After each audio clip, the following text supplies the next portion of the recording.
जी, आपको शुभ नाम? सर मेरा नाम अरुण कुमार, सरपंच ग्राम पंचायत टीही जटान। और सबसे पहले मैं अपने गांव वासियों का धन्यवाद करता हूं कि उन्होंने मेरे को यहाँ पे इस पद पर नियुक्त किया है। देखिए, मेरे गांव के अंदर जब से मैं बना हूँ, मैं लगातार मैंने जो घूम के देखा है, समस्या लगातार बनी हुई है वैसी की वैसी।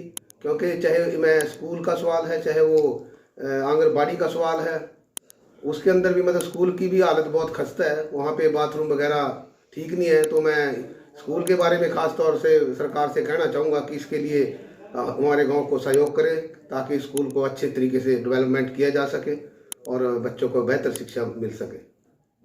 गांव के अंदर पानी की निकासी तो ये है कि वैसे चल ही रहा है, इधर जोड़ वगैरह है।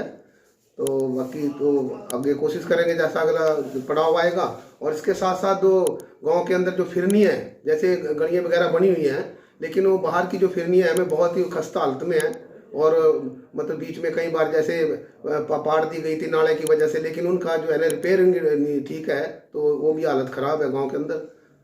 कैसे नशा सुझाव है दूर हो कि सकता है? अगर अच्छी शिक्षा प्रणाली होगी, बच्चों को अच्छे तरीके से पढ़ाया जा सकेगा, तो मैं इससे बेहतर विकल्प क्या हो सका। अगर मान ले एक तो एजुकेशन ठीक ना होगी और पढ़ाई बच्चे ठीक नहीं कर पाएंगे, तो मैं जब उनकी उम्र बढ़ेगी तो मैं गलत आदत में जाएंगे, क्योंकि उनको रोजगार नहीं कहीं दिखने का। तो ये तो फिर नशा तो एक बुरी चीज़ है। इससे तो बचने के लिए यही एक मुख्य मुद्दा है कि ज़्यादा से ज़्यादा जागरूक करा जाए इस बारे में, और अच्छी शिक्षा बच्चों को अच्छा एजुकेट करा जाए।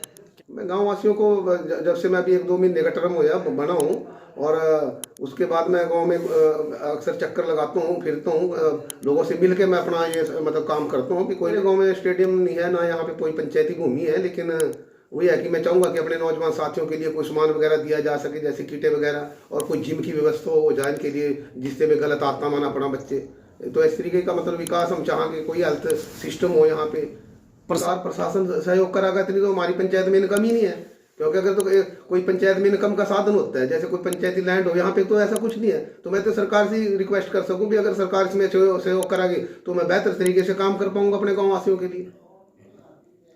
जनता के विश्वास पर तो अगर हम अच्छा काम करेंगे और जनता की राय लेके चलेंगे, तो उस पर कहने की जरूरत ही नहीं पड़ने की। जनता अपने आप ही समझेगी। अगर मान ले कोई मैंने कोई गली बनानी है और मैं जनता को कहूँगा भी आओ भी ये गली देखो हमने बनानी है, कैसे बनानी है, और इसके लिए हम प्रयास करेंगे, तो जनता अपने आप ही ठीक रहेगी। बेटी बचाओ बेटी पढ़ाओ का तो नारा ठीक है सरकार का, लेकिन इसमें यह है कि ये हमारे गांव के अंदर तो ठीक है, जैसी सिस्टम चल रहा है वैसे ही चल रहा है, कोई ऐसी बात नहीं है। के लिए तो मैम तो ये तो बात हमारी है कि 1 से 12वीं तक कम से कम फ्री शिक्षा होनी चाहिए बेटियों के लिए खास तौर पे।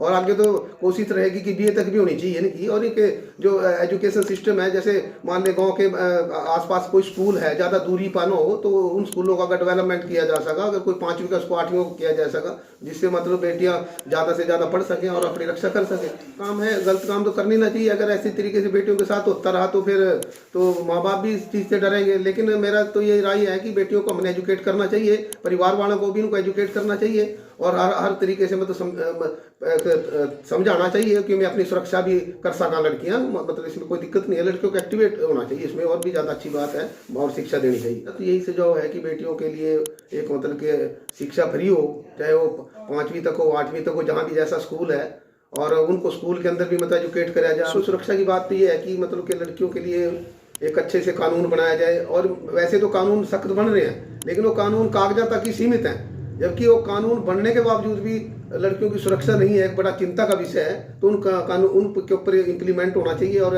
इस तरीके की घटना पर कार्रवाई होनी चाहिए, तभी हमारी बेटियां सुरक्षित रह सकें। तो नशे के बारे में तो संदेश यही है कि मान ले हर गांव के अंदर नशा जो है ना बढ़ चुका है, क्योंकि नौजवान जो है ना बेरोजगारी की वजह से परेशान है। लेकिन इसका सुझाव यही है कि मान लीजिए जैसे अगर सरकार कोई इंटीमेशन देती है प्रशासन को भी इसको इन नशेबाजों को पकड़ो, लेकिन वो अगर कोशिश तो पहले ये करते हैं कि उनको पकड़ती नहीं है, उनको पहली सूचना मिल जाती है और मैं उनको पकड़ती नहीं। अगर कोई पकड़े भी जाता है तो उनको इतना छोड़ देते हैं, उनको मिली भगत करके। तो इस तरीके से कैसे मतलब नशा खत्म होगा? तो इसके बारे में नशे को खत्म करने के लिए सख्त से सख्त इस पर भी कड़ी कार्रवाई होनी चाहिए, और प्रशासन को अलर्ट रहना चाहिए कि हर गांव के अंदर नशा मुक्त हो, जिससे कि आम नौजवान साथियों का भी विषय सुरक्षित रह सके, बेटियों का भी विषय। मैं नुकसान की तो मैं अपनी बात करूंगा। मैं तो ये कि फायदा जनता के फायदे की बात करना चाहूंगा मैं। ये तो देखो सरपंचा का काम अपना अलग अलग तरीके का काम करने को होता है, हम सिर्फ अपनी बात कर सकते हैं। लेकिन इसके तहत ये है कि जो एक 2 लाख की ना एक योजना की बात आ रही है, उसमें थोड़ा सा देखो समस्या तो रहा कि मान लिया अगर मेरे कोई एक लंबी हमें गाड़ी बनानी पड़ जाए और उसका जो है ना बजट तो उसका 5 लाख का कह रहा है, लेकिन वो 2 में पूरी करनी तो कैसे कर पाओगे?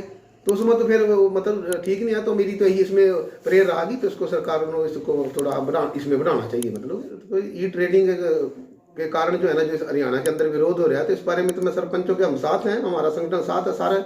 और इसमें यह है कि सरपंच सरकार को भी ये बात मान लेनी चाहिए, नहीं तो फिर इसको भारी नुकसान उठाना पड़ेगा सरकार को भी, क्योंकि लोग तो फिर वोट की चोट से ही तैयार रहते हैं। तो मेरी तो यही प्रार्थना है सरकार से कि ये हमारे जो ये डिमांड है इनको पूरा किया जा सके, जो सरपंच का आंदोलन है उसको मान लिया जाए।